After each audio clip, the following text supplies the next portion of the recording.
Hello dear our subscribers, today I will tell you how you can fix your problems on Facebook. So if Facebook not connection on your iPhone, so how you can also fix it. So first thing, just check your internet connection. So just go to the settings. Into settings you need to find Wi-Fi. If you use Wi-Fi, just try to turn it off and turn on again. And if you use cellular data, just open cellular data, just try to turn it off and turn on again. So another thing you can try to turn on airplane mode, wait for a second and just turn it off.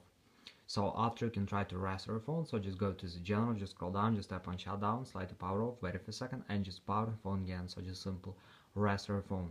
And if you still have this error, so you can also just try to update your app. So just go to App Store, just go to search tab, in search tab just write here Facebook, and if you see here not open with update, it means that you have available updates for your Facebook app. So just tap on update and wait until it will successfully install the latest updates for your Facebook application. So thanks for watching, have a nice day, subscribe to my channel, click like and bye.